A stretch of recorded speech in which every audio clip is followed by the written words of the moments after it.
Hi అండి, అందరికీ నమస్తే. Welcome back to RJ tasty treats.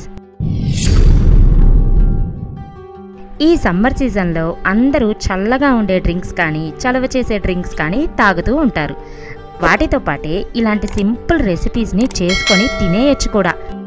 ఈ సాబుదానా కిచడీని చాలామంది పెద్ద సైజు లేదా మీడియం సైజు సగ్గుబియ్యంతో చేస్తుంటారు. కానీ ఈరోజు నేను చాలా చిన్న సైజు ఉన్న సగ్గుబియ్యంతో పొడి పొడిగా కిచడీని ఎలా చేయాలో చూపిస్తానండి. అందుకే దీన్ని మినీ సాబుదానా కిచడీ అని పేరు పెట్టాను. ఈ కిచడీని ముఖ్యంగా ఫాస్టింగ్ రెసిపీ అని కూడా అంటారు. కానీ ఇదే కిచడీని సమ్మర్లో తిన్నా కూడా ఒంటికి బాగా చలువ చేస్తుంది. మరి దీన్ని ఎలా ప్రిపేర్ చేసుకోవాలో ఇప్పుడు చూసేద్దాం. ఇక్కడ నేను 1 కప్పు చిన్న సగ్గుబియ్యం తీసుకున్నాను. ఇవి మామూలువే అండి, నైలాన్ సగ్గుబియ్యం అయితే కాదు. చూసారు కదా, చాలా చిన్న సగ్గుబియ్యం. వీటిని కనీసం 5 లేదా 6 సార్లు బాగా కడగాలి. ఈ సగ్గుబియ్యంలో ఉండే సన్నని పొడి ఉంటుంది కదా, అది పూర్తిగా పోయేంత వరకు కడగాలి. అప్పటి వరకు మీకు ఎన్నిసార్లు వీలైతే అన్నిసార్లు కడగండి. అప్పుడే ఈ కిచడీ మీకు పొడి పొడిగా పర్ఫెక్ట్గా వస్తుంది. కడిగిన తరువాత ఇలా ఒక స్ట్రైనర్ పెట్టుకొని సగ్గుబియ్యంలో ఉండే వాటర్ లేకుండా వడగట్టుకోవాలి. ఇలా వడగట్టిన తర్వాత వీటిని కొంచెం లోతుగా ఉన్న బౌల్లోకి తీసుకుందాం.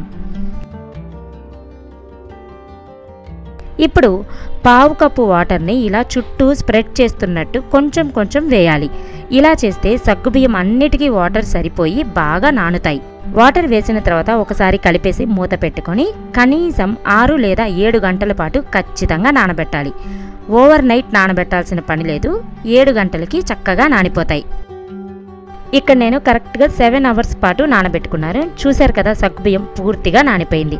ఇలా చేత్తోనే ఇప్పుడు ఉండలు లేకుండా పొడి పొడిగా ఒకసారి బాగా కలుపుకోవాలి. సగ్గుబియ్యం ఇలా మెత్తగా నానితేనే ఈ కిచడీ టేస్టీగా ఉంటుంది. ఇలా రెడీ చేసిన సగ్గుబియ్యంని పక్కన పెట్టుకొని ఇప్పుడు ఒక మిక్సర్ జార్లో 5 పచ్చిమిర్చి ముక్కలు, 1 ఇంచ్ అల్లం ముక్కలు వేసి కచ్చాపచ్చాగా గ్రైండ్ చేయాలి. బాగా కారంగా ఉండే మిర్చి అయితే 2 లేదా 3 వేసుకుంటే సరిపోతుంది. ఈ అల్లం పచ్చిమిర్చి పేస్ట్ని కూడా పక్కన పెట్టుకోవాలి. ఇప్పుడు స్టవ్ మీద కడాయి పెట్టి 1/2 కప్పు పల్లీలు తీసుకొని లో టు మీడియం ఫ్లేమ్లో బాగా వేపాలి.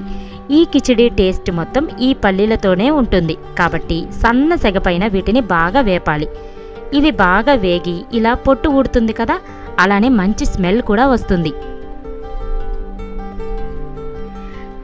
ఇలా వచ్చేంత వరకు వేపి పక్కన పెట్టుకొని బాగా చల్లార్చి పొట్టు లేకుండా వలిచి రెడీగా పెట్టుకోండి. ఇప్పుడు వీటిని ఒక మిక్సర్ జార్లో వేసి పల్స్ మోడ్లో లైట్గా గ్రైండ్ చేసుకోవాలి. చూసారు కదా, ఇలా ఉంటుంది. అలా అని మరీ మెత్తగా పౌడర్లా గ్రైండ్ చేయకూడదు. ఇప్పుడు ఈ పల్లి పౌడర్ని నానబెట్టిన సగ్గుబియ్యంలో వేసి అలానే రుచికి సరిపడా ఉప్పు కూడా వేసి మొత్తం బాగా కలపాలి. సగ్గుబియ్యంకి వాటర్ కరెక్ట్గా వేస్తేనే ఇలా పొడి పొడిగా నానుతుంది. ఇలా కలిపిన తర్వాత పక్కన పెట్టుకొని స్టవ్ మీద కడాయి పెట్టి 1/2 స్పూన్ నెయ్యి వేసి 1 స్పూన్ పల్లీలు, 1 స్పూన్ జీడిపప్పు వేసి మంచి కలర్ వచ్చేలా వేపాలి. ఇది ఆప్షనల్ మాత్రమే అండి, నేను టేస్ట్ కోసం వేస్తున్నాను. మీకు ఇలా వేయడం నచ్చకపోతే ఈ స్టెప్ స్కిప్ చేసినా పర్లేదు. చూసారు కదా, ఈ కలర్ వచ్చే వరకు ఫ్రై చేసుకొని వీటిని కూడా పక్కన పెట్టుకోవాలి. మళ్ళీ ఇదే కడాయిలో 1 ఫుల్ టేబుల్ స్పూన్ నెయ్యి వేసి వేడి చేసిన తర్వాత 1/2 టేబుల్ స్పూన్ జీలకర్ర, దంచిన అల్లం పచ్చిమిర్చి పేస్ట్ 1 టేబుల్ స్పూన్ వేసి 1 నుంచి 2 నిమిషాల పాటు లో టు మీడియం ఫ్లేమ్లోనే వేపుకోవాలి. ఫాస్టింగ్ ఉన్నప్పుడు ఈ కిచడీ చేసేటట్లయితే అల్లం వేయకుండా పచ్చిమిర్చిని మాత్రమే తీసుకోండి. ఈ అల్లం పచ్చిమిర్చి జీలకర్ర వేగిన తర్వాత 2 రెమ్మలు కరివేపాకు కూడా వేసి వేపుకోవాలి. ఇప్పుడు ఉడికించిన బంగాళదుంపల్ని క్యూబ్స్లా కట్ చేసి వేసుకోవాలి. ఇక్కడ నేను ఒక పెద్ద బంగాళదుంప తీసుకున్నాను, చిన్నవి అయితే 2 వేసుకోవాలి. ఆలూని మరీ మెత్తగా ఉడికించకూడదు. ఒకవేళ కుక్కర్లో అయితే మీడియం ఫ్లేమ్లో 2 విజిల్స్ రానిస్తే సరిపోతుంది. ఈ ఆలు ముక్కలు కూడా బాగా వేగి ఆలు లైట్గా క్రిస్పీగా అయ్యేంత వరకు ఫ్రై చేయాలి. ఆల్రెడీ ఉడికినవే కాబట్టి ఫాస్ట్గానే వేగుతాయి. ఇందులో ఇప్పుడు చాలా తక్కువ పసుపు, మీకు నచ్చకపోతే వేసుకోకపోయినా పర్లేదు. కొద్దిగా ఉప్పు, 1/2 స్పూన్ కారం లేదా మిరియాల పొడి అయినా వేసుకోవచ్చు. సగ్గుబియ్యంలో ఆల్రెడీ ఉప్పు వేసాం కాబట్టి ఇక్కడ కొంచెం చూసుకొని వేసుకోండి. వీటన్నిటిని ఇలా కలుపుతూ ఆలు ముక్కల్ని ఫ్రై చేసుకోవాలి. కాసేపటికి ఆలు ముక్కలు కూడా పూర్తిగా వేగి చూసారు కదా, ఇలా లైట్గా క్రిస్పీగా అవుతాయి. ఇప్పుడు సగ్గుబియ్యం మొత్తం వేసేసి ఫ్లేమ్ని లోలో పెట్టుకొని బాగా కలుపుతూ ఉండాలి. ఆలు, అల్లం, మిర్చి పేస్ట్ అన్నీ కలిసేలా కంటిన్యూగా కలుపుతూనే ఉండాలి. చూడండి, ఎక్కడా కూడా ఉండలు లేకుండా పొడి పొడిగా పర్ఫెక్ట్గా వచ్చింది కదా. ఈ స్టెప్ దగ్గర ఒకసారి ఉప్పు కారం చెక్ చేసుకొని అడ్జస్ట్ చేసుకోండి. కారం ఎక్కువ తినాలనుకుంటే ఇక్కడ కూడా కొద్దిగా మిరియాల పొడి వేసి కలుపుకోవచ్చు. ఇలా కలిపిన తర్వాత లో ఫ్లేమ్లోనే 2 నుంచి 3 నిమిషాల పాటు మూత పెట్టి ఉంచండి.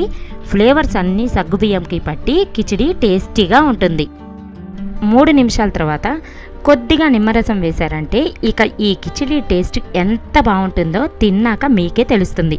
పుల్ల పుల్లగా కావాలనుకుంటే ఒక ఫుల్ నిమ్మకాయ రసం వేయండి, లేదంటే ఇలా అరచెక్క నిమ్మరసం వేసుకుంటే సరిపోతుంది. ఇప్పుడు ఒకసారి కిచిడీని బాగా కలిపి ముందుగా ఫ్రై చేసిన పల్లీలు, జీడిపప్పుని ఇక్కడ వేసుకోవాలి.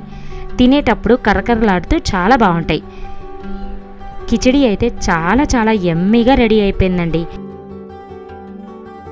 ఇక స్టవ్ ఆఫ్ చేసి సన్నగా తరిగిన కొత్తిమీర వేసి బాగా కలిపారంటే వేడి వేడి కిచిడీని సర్వ్ చేసుకోవచ్చు. అంతేనండి, నేను చెప్పిన మినీ సాబుదానా కిచిడి చూసారు కదా ఎంత పర్ఫెక్ట్గా రెడీ అయిందో. టేస్ట్ అయితే నేను ఎక్స్పెక్ట్ చేసిన దానికంటే చాలా బాగుంది. ఈసారి మీరు కూడా ఈ చిన్న సగ్గుబియ్యంతో కిచిడి చేయండి, మీకు కూడా ఖచ్చితంగా నచ్చుతుంది. అలానే మళ్ళీ మళ్ళీ చేసుకొని తింటారు కూడా. మరి ఈ సింపుల్ సాబుదానా కిచిడి మీకు నచ్చిందా? నచ్చితే వీడియోని వెంటనే లైక్ చేసి మీ ఫ్రెండ్స్ అండ్ ఫ్యామిలీ అందరికీ షేర్ చేసేయండి.